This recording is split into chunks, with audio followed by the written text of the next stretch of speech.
Hi friends पुणी थोड़ा स्वागत करुच्चे एक नया वीडियो को। तो फ्रेंड्स चाकरी हरैबा परे केते दिन पर आपण माने पीएफ टंका उठे पारिबे। तो पीएफ रो कौन सब नियम चेंज होईछि संपूर्ण तथ्य आज आम वीडियो माध्यम जानी नबा। चैनल रे नया कर विजिट करथिले चैनल को लाइक कर देबे और वीडियोटी भल लागिले चैनल को सब्सक्राइब कर देबे एभली भाबे सर्वप्रथम नोटिफिकेशन पाइबा पई। तबे चलंतु संपूर्ण तथ्य आज आम जानी नबा। तो फ्रेंड्स ईपीएफ रूल्स जदि आपण नियमित भावे कौनसी कंपनी रे काम करछंती एवं मासिक दरमा पाउछंती तेबे आपणकर एक प्रिवेंट फंड अकाउंट निहाती थिबो। कर्मचारी भविष्य निधि फांटी संगठन जोटा कि ईपीएफ समस्त वेतनभोगी व्यक्ति को यही सुविधा प्रदान करे।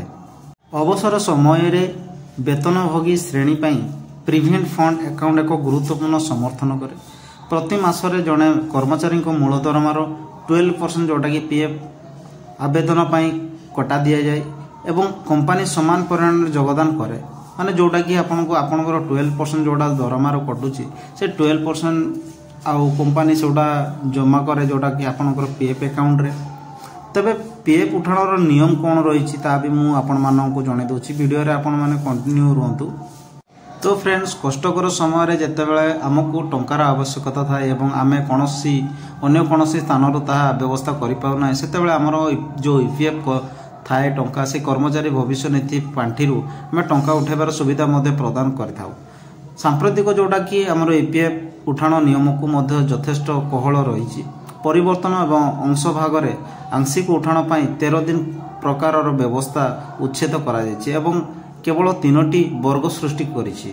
फ्रेंड जो 3टी वर्ग रही से हूँ गोटे असुस्थता शिक्षा एवं विवाह और गृह आवश्यकता एवं जरूरीकालीन परिस्थिति। यही 3टी वर्गर उठाण परिमाण सीमा जोटा कि 100% को वृद्धि करा जायछि। यार अर्थ हूँ जेबे पीएफ सब्सक्राइब माने सेमानकर भविष्य निधि पांठी कर्मचारी एवं नियुक्ति अंशर 100% आंशिक उठाइबा करिपारिबे। तो फ्रेंड्स पीएफ रे आवेदनर भाग जोड़ा आवेदन जोड़ा करेंगे तार भी 3टी रही भाग जोटा कि पीएफ कंपनी एवं कर्मचारी भाग 3टी विभक्त कराई जोटा कि 12% मध्यरु 3.67% पीएफ रे जाए। बाकी जो 8.33% जोड़ा ईपीएस जोड़ा कर्मचारी पेंशन योजना रे जाए एवं जोटा कि ईडीएलआई कर्मचारी जोटा लिंक बीमा योजना रे सेटा जमा करा जाए। सरकार प्रति यही फंड रे जमा होइतबा राशि ऊपर सुध प्रदान करते जहाँ वर्तमान वार्षिक जोटा रोची कि 8.25% रोची। तो केते दिन भितर टंका उठे पारिबे।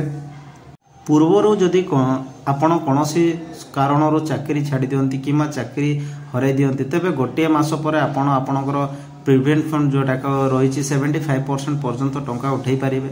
चाकरी हराइबा परे जदि आपण 2 मास किंबा ताठारु अधिक समय पाई बेकार थांती तेबे ईपीएफ आपन को पीएफ फंड को संपूर्ण टंका उठाइबा पाई अनुमति देई थाए।